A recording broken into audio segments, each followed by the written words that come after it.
Bagaimana jika ada seorang wanita mengatakan berjilbab itu kan proses.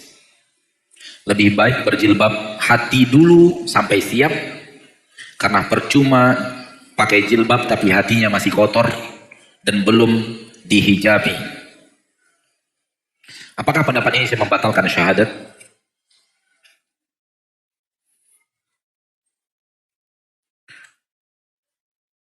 Bagaimana caranya yang baik untuk menegur seseorang yang menyatakan hal yang demikian?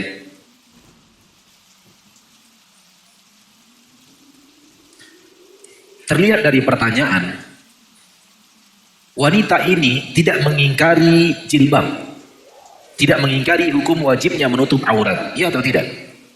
Terlihat dari pertanyaan tadi, wanita ini masih meyakini menutup aurat itu hukumnya wajib, berarti dia masih muslimah. Sampai dia menyatakan jilbab itu menutup aurat tidak wajib, maka dia telah menghalalkan apa yang Allah haramkan. Dan itu bahagian daripada hal yang bisa mengeluarkan orang dari agama Islam. Menghalalkan apa yang Allah haramkan. Sudah tahu dia haram, diharamkan Allah, dia halalkan. Maka orang yang menghalalkan khamar keluar dari agama Islam. Menghalalkan khamar. Namun dia yakin khamar itu haram, namun dia minum khamar, belum keluar dari agama Islam dan tidak keluar dari agama Islam. Dia melakukan apa? Maksiat. Dia meyakini berzina itu halal, keluar dari agama Islam. Sama dengan yang tadi. Kalau dia belum meyakini, kalau dia meyakini menutup aurat itu wajib hukumnya, dan dia belum berhijab, belum berjilbab, belum menutup aurat, dia masih muslimah. Tapi muslimah yang kurang. Namun seperti tadi yang ditanyakan, sebelum saya pasang jilbab di badan, lebih baik saya pasang jilbab di hati. Bagaimana caranya? Bagaimana caranya menjilbab hati itu? Tanyakan kepadanya bagaimana caranya. Dia pun akan bingung. Argumen-argumen salah. Kalau antum ingin melihat argumen salah itu, tinggal balik-balikan aja ke dia, dia pun bingung jawabnya gimana. Ada orang yang mengatakan kepada saya, yang mana yang Al-Quran itu?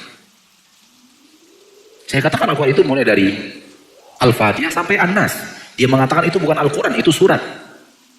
Tinggal balikkan aja kepada dia. Menurut Anda yang mana Al-Quran? Dia juga bingung jawabnya. Akhirnya dia tidak akan jawab. Dia akan mengatakan belajar Anda dulu, nanti Anda tahu. Karena dia juga bingung jawabnya gimana. Ditanyakan kepada dia bagaimana caranya menghijab hati. Menurut wanita-wanita seperti ini, ada orang-orang yang berjilbab namun masih berbuat maksiat. Dia berjilbab namun budi pekertinya masih tidak benar, mulutnya masih kasar, masih judes, masih menggibahi orang. Dan yang lainnya. Menurut dia lebih baik saya yang tidak berjilbab dibanding dia yang seperti itu. Maka hati-hati wahai akhwat yang berjilbab. Jangan sampai akhlak kita yang salah membuat orang lain malas pakai jilbab. Tunjukkan kebaikan di dalam akhlak kita. Hendaknya ketika jilbab kita semakin panjang, jangan pula lidah kita ikut semakin panjang. Biarkan lidah itu pendek aja. Jangan membicarakan aib orang lain, jangan membicarakan hal-hal yang tidak bermanfaat. Manusia terbagi dua. Baik akhlaknya, akidahnya di bagian dalam, baik amalannya. Ketika seseorang berjilbab, namun akhlaknya tidak baik, dia baik di satu poin. Baik di jilbabnya, dan itu benar, dan salah di akhlaknya.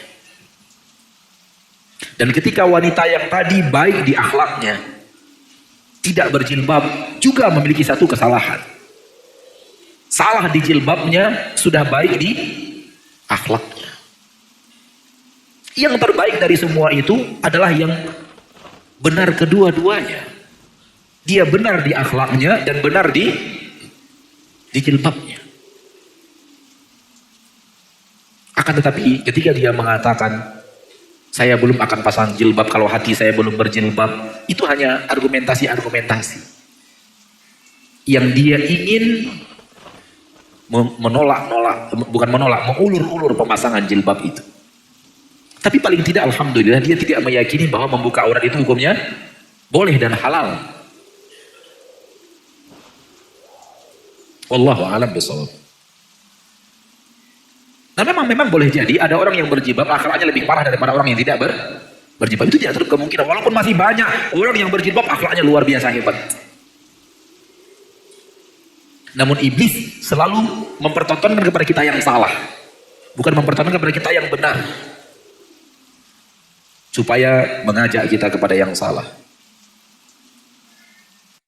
Saya hanya memberikan sedikit nasihat kepada saudari-saudari saya yang belum berjilbab.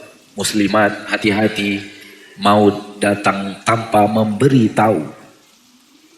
Dan di akhir zaman seperti zaman kita sekarang akan banyak kematian secara mendadak.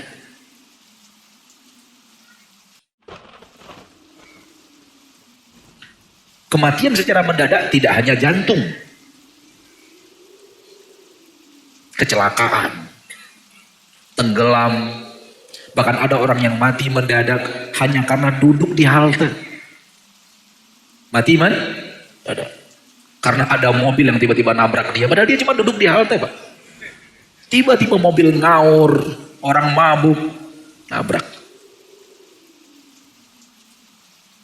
Pesawat, kereta api, motor, setiap hari orang mati mendadak dengan kecelakaan-kecelakaan, dengan kendaraan-kendaraan yang telah dimudahkan Allah Subhanahu wa taala kita untuk mendapatkannya, yang tidak Allah mudahkan untuk orang lain. Ya subhanallah, kalau kita perhatikan kendaraan kita, Pak, lebih baik dari kendaraan raja-raja. Raja-raja sebelum ada mobil, apa kendaraan mereka? Hah? Kereta kuda. Dan itu pun tidak ada aspalnya. Raja-raja dulu apa yang membuat mereka bisa merasa segar gitu? Kipas. Ada orang kiri dan kanan yang ngipasi. Kita sekarang Masya Allah kipas angin. Kalah itu yang ngipas-ngipas itu. Hidup kita sekarang lebih hebat daripada hidup para raja zaman dahulu kala. Andai kita mau bersyukuri nikmat Allah Subhanahu wa taala. Al-muhim adalah kematian bisa saja datang menjemput secara tiba-tiba. Hati-hati, karena ketika Anda wafat dalam keadaan belum berjilbab, kemungkinan besar su'ul khatimah.